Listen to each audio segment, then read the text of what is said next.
Irani imeanzisha wimbi jipya la mashambulizi ya makombora kuelekea Israel muda mfupi baada ya kutangazwa kwa kiongozi mpya mkuu wa nchi hiyo, Mojtaba Khamenei, aliyechukua nafasi baba yake Ayatollah Ali Khamenei.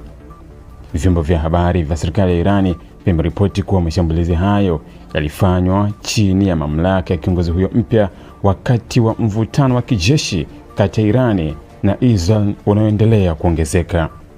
Kwa mujibu wa taarifa zilizotolewa na vyombo vya habari vya Irani, makombora kadhaa yalirushwa kutoka maeneo mbalimbali ndani ya Irani kuelekea malengo ya kijeshi na miundombinu muhimu ndani ya Israel. Baadhi ya makombora hayo yaliripotiwa kuelekezwa katika maeneo ya kati na kusini mwa Israel, hatua iliyosababisha mifumo ya ulinzi wa anga ya Israel kuanza kufanya kazi haraka kujaribu kuzuia kabla hajafika kwenye malengo yake. Mashambulizi hayo yameelezwa kuwa sehemu ya operesheni za kijeshi za Irani zinazolenga kujibu mashambulizi ya awali yaliyofanywa na Israel ndani ya ardhi ya Irani. Katika siku za hivi karibuni, Israel imekuwa ikifanya mashambulizi ya anga dhidi ya vituo vya kijeshi, maghala ya silaha na miundombinu ya nishati ya Irani, jambo lililoongeza hasira na shinikizo la kisiasa ndani ya Irani. Kutangazwa kwa Mojtaba Khamenei kama kiongozi mkuu wa Irani kumekuja kwenye kipindi nyeti sana cha vita.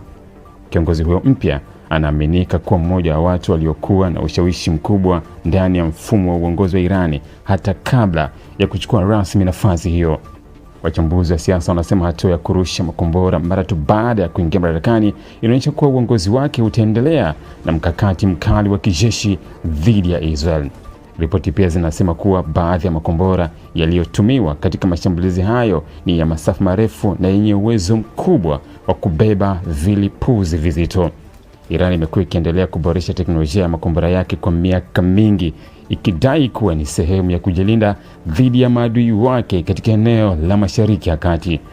Kwa upande wa Israel, jeshi lake limeweka vikosi vyake katika hali ya tahadhari ya juu, huku mifumo ya ulinzi wa anga ikiendelea kufuatilia makombora na ndege zisizo na rubani zinazoweza kurushwa kutoka Irani au washirika wake katika eneo hilo. Mamlaka za Israel pia zimewataka raia katika baadhi ya maeneo kukimbilia kwenye makazi ya dharura wakati ving'ora vya tahadhari vinaposikika katika miji kadhaa. Mgogoro huu umeongeza hofu ya kuenea kwa vita kubwa zaidi katika Mashariki ya Kati. Mataifa kadhaa ya dunia yanaendelea kufuatilia kwa karibu hali hiyo, huku yakitoa wito wa kupunguzwa kwa mvutano na kuepuka hatua zinazoweza kusababisha vita pana zaidi katika eneo hilo.